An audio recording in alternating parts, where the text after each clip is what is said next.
అందరికీ నమస్కారం అండి. నేను మీ రామచంద్రపురం కోడలిపిల్లండి.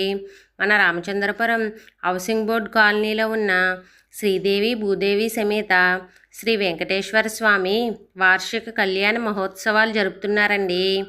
మే 6వ తారీఖు నుండి 11వ తారీఖు వరకు ఈ ఉత్సవాలు నిర్వహిస్తున్నారండి. ఈ ఉత్సవాలలో ఒకరోజు ఎవరైతే సంతానం లేక ఇబ్బంది పడుతున్నారో వారందరికీ సంతానం కలగడానికి ప్రసాదం ఇస్తున్నారండి. ఎప్పుడో చెప్తాను, వీడియో పూర్తిగా చూడండి, స్కిప్ చేయకుండా, మీకే తెలుస్తుంది. మే 6వ తారీఖున తిరుమంజనం, విశ్వక్సేన పూజ, అంకురార్పణ హోమం వంటి కార్యక్రమాలు జరుపుతారండి. మే 7వ తారీఖున ధ్వజారోహణం, ద్వారతోరణ పూజ, నిత్యహోమం జరుపుతారండి.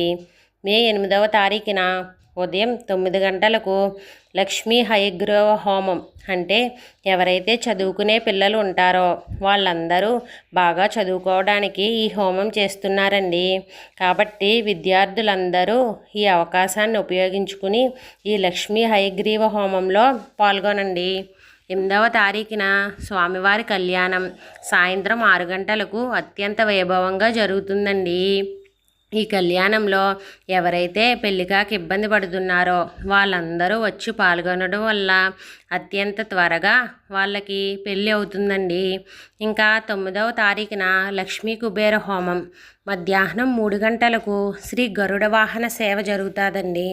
10వ తారీఖున ఉదయం 9 గంటలకు శ్రీ సుదర్శన నారసింహ హోమం, సాయంత్రం 5:30 గంటలకు స్వామివారికి సామూహిక విష్ణు సహస్రనామ పూజ జరుగుతుందండి. ఇంకా 11వ తారీఖున ఉదయం 7 గంటలకు గరుడ హోమం, వసంతోత్సవం, చక్ర స్నానం, సాయంత్రం 6 గంటలకు శ్రీ పుష్పయాగం, పవలింపు సేవ జరుగునండి. ఈరోజు ఎవరైతే సంతానం లేక ఇబ్బంది పడుతున్నారో వారందరికీ సంతానం కలగడానికి ప్రసాదం ఇస్తున్నారండి. ఈ ప్రసాదం 11వ తారీఖున సాయంత్రం 6 గంటల నుండి ఇస్తున్నారంటండి. కావున సంతానం లేక ఎవరైతే ఇబ్బంది పడుతున్నారో వాళ్ళందరూ ఈ అవకాశాన్ని ఉపయోగించుకుని సద్వినియోగం చేసుకోండి. ఇలాంటి మంచి వీడియోలు మీరు ఇంకా చూడాలి అనుకుంటే మన రామచంద్రపురం కోడలిపిల్ల యూట్యూబ్ ఛానల్ని సబ్స్క్రైబ్ చేసుకోండి. అలాగే లైక్ కూడా చేయండి.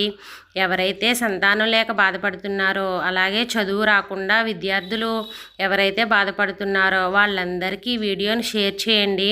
వాళ్ళు కూడా చూసి ఈ ఉత్సవాలలో పాల్గొని వాళ్ళు కూడా ఉపయోగించుకుంటారు.